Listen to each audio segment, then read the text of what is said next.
Federal agent.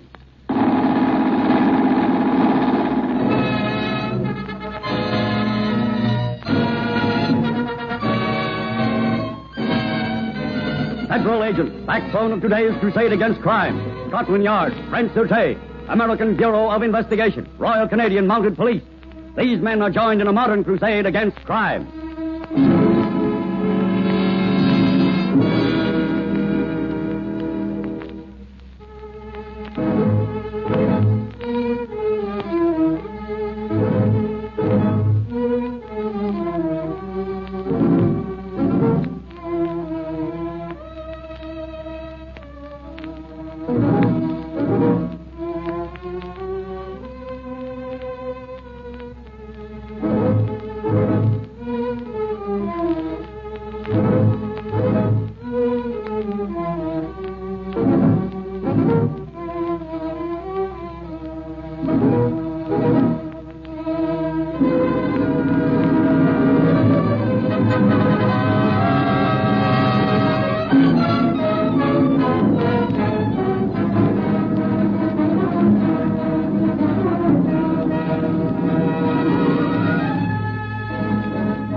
It is a bright, early spring morning in Paris.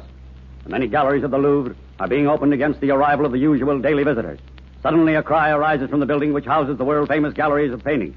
A porter rushes into the office of one of the directors. Mr. Le Director, the great painting of Titian, the entombment is gone. Titian's entombment gone? What are you saying? It's true, monsieur. Cut from its frame in the Salon Carré, stolen, disappeared. But that is impossible. There is some mistake, Porter. But no, monsieur, there's no mistake. It is, like I say, gone. This is terrible. There will be a scandal. A masterpiece stolen from the Louvre. And under our very noses. What then? Silence. The Sûreté must learn of this. Quickly. Get me Inspector Leblanc on the phone. Quickly. Get the Inspector on It's but a matter of minutes before Inspector Leblanc and two assistants arrive at the director's office in the Louvre. The inspector is speaking. You are quite sure that the painting was here when the galleries was closed last evening, Monsieur le Directeur? Most positive. There can be no doubt of it. And yet when the salon was opened this morning, there was no trace of it? It is as you say, Inspector. The gates at either end of the galleries were securely locked? Oui, monsieur. And as you see, there are no windows. In order to enter the Salon Carré, it is necessary to pass through other galleries? Oui, monsieur. The picture galleries are on the first floor and occupy a part of the western side of the old quadrangle, and then continue with the Salle Lacasse into the Salon Carré. And from here? From here, through the Gare d'Apollon, to the end of the Rubens room. I see. Could you by any chance describe the last visitor to leave these galleries yesterday evening? Better than that, I can give you his name. It was Jules Cartier, the art critic. Is he a frequent visitor? Naturally. But you surely do not suspect M. Cartier. Oh, hardly. At all events, from the size of the missing painting, it would be quite impossible for one to conceal it under his clothing. I believe your staff inspects all bundles that are carried from the Louvre? May we? I tell you, someone has accomplished the impossible. The entombment was here when the gallery was locked. Not even a cat could have entered during the night. And... But wait. Well? See here, Porter. The Salon Carré was clean last night, was it not? Oui, monsieur. The floor, the frames, the paintings, the windows. Perhaps one of the cleaners, but no. They are searched as they leave each gallery. I believe a new man began his duties last night, monsieur. A new man? But he would more likely be searched than the old hands, would he not? True. Oh, this mystery will drive me to distraction. Oh, so valuable a painting will not remain hidden for long. A little patience, Director, and we shall have it back in its frame. But in the meanwhile, the Sûreté will not be idle, I promise you. A month passes and the best efforts of the Sûreté have failed to uncover a single clue. Word of the loss of the Titian's great masterpiece has been broadcast to every corner of the earth. Then late one afternoon, Matthew Kent, multimillionaire manufacturer, receives a mysterious telephone call in his New York office. Yes? There's a gentleman on the phone who refuses to give his name, Mr. Kent. He says it is very important to speak to you in regard to your collection of paintings. That's odd. Well, put him on anyway, Watson. Yes, sir. Mr. Kent, Yes? I thought you might be interested in adding an authentic Titian to your collection. An authentic Titian? I didn't know there were any for sale. What is it? The Entombment. What's that? You mean the painting that was stolen from the Louvre a month or so ago? I wouldn't know anything about that part of it. Well, what do you say? Well, if you really have what you say you have, I'll be interested, all right. So you come out to my house tonight and bring the Titian with you. This is on the up and up now, Mr. Kent? Oh, of course it is. Do you think I'd pass up a chance to get my hands on a genuine Titian? Particularly that one? Then you can expect me at your home at 10 o'clock tonight. True to his word, the stranger keeps his appointment. After a thorough inspection, the famous painting passes into the possession of Matthew Kent. Some weeks after this transaction, Roger Calhoun, wealthy railroad magnate from Philadelphia and a close friend of Kent's, journeys to New York on business.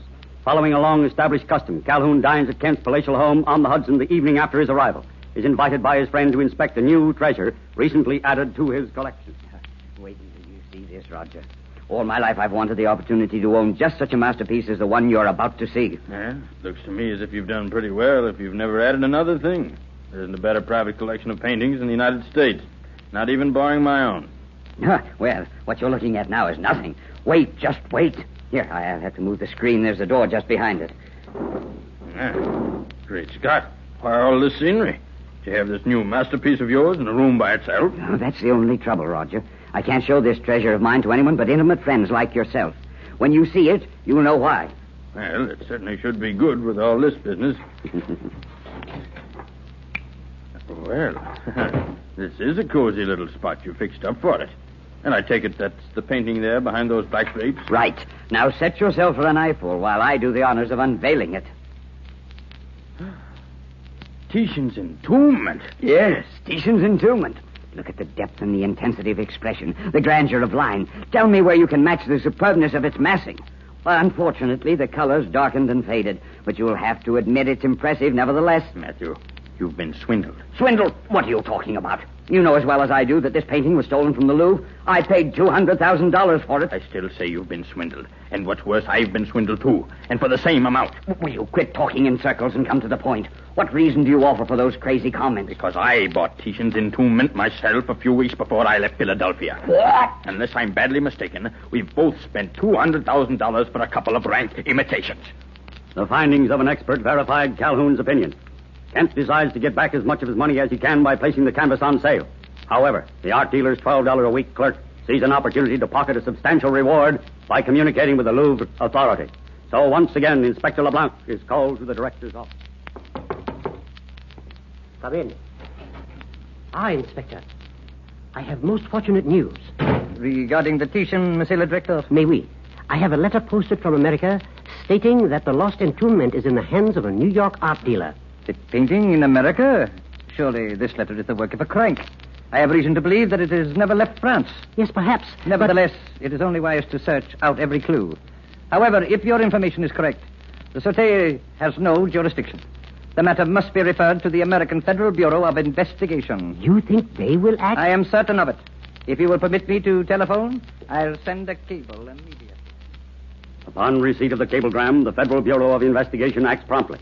Within a week, the art dealer's canvas arrives at the Louvre, only to be discovered a forgery. But these latest developments have given Inspector LeBlanc an excellent lead. Seeking the aid of the famous art critic, Gilles Gauthier, he goes to that gentleman's apartment. Gauthier is not in, and the inspector, leaving word for the critic to join him at the Louvre, goes straight to the director's office where the two men await Gauthier's arrival. In less than an hour, the French critic presents himself, and at LeBlanc's suggestion, the group enters the Salon Carré, upon whose walls the frame of the entombment still hangs. Gentlemen, I believe that we are near the solution of the Louvre mystery. Heaven grant that you are right. You were the last visitor to leave the galleries on the evening of the robbery, were you not, Monsieur Gauthier? Yes, I believe I was. And you saw nothing to excite suspicion? No, monsieur. Monsieur le Directeur, you remember that there was a new man among the cleaners who was occupied in this salon on that night? Oui. You told me that you learned later that this man left his companions and came back to the salon. But for a very short time, 4 or 5 minutes. He was searched when he left the building and nothing of suspicion found on him. Since then, he has never returned to his post. True. Nor has he been located. For what reason do you believe this workman returned to the Salon Carré after his task here was completed? I shall come to that presently. Now, gentlemen, what is also important is that 6 copies of Titian's Entombment are found to have been sold as the original. 5 in America and 1 in England.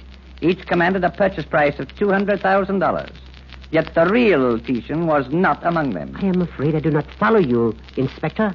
Rather than lending hope for the recovery of the property of the galleries, you appear to discourage the promise of that good fortune. Gentlemen, the entombment has no need to be recovered. It has never left the Louvre. What? The workman who returned to this gallery cut the Titian from its frame and concealed it behind the frame of a larger painting. If you will have a porter look behind the marriage feast of Cana by Berenice, I believe you will find your lost entombed. Monsieur, this is wonderful. But how did you learn of it? The painting was concealed so that the report of its disappearance would be made public. How easy, then, to sell a copy to a credulous group of collectors.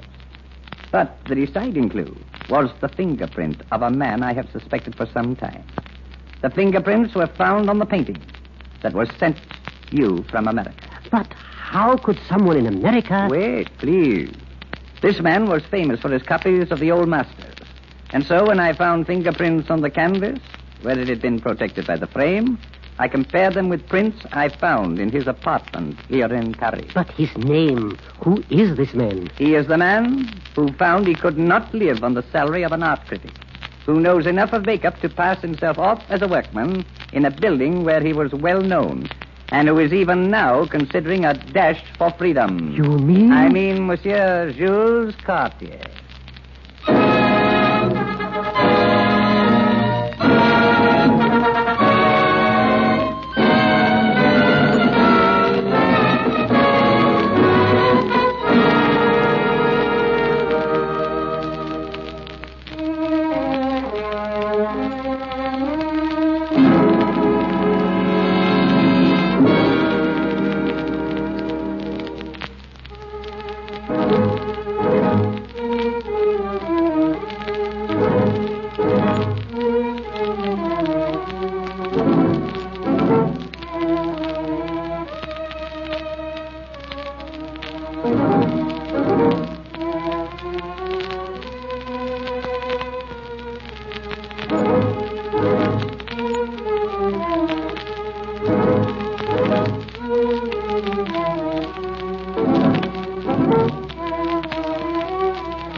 Listen for our next presentation of thrilling stories related to this modern crusade as each nation calls upon its chief bulwark against crime. Federal agent.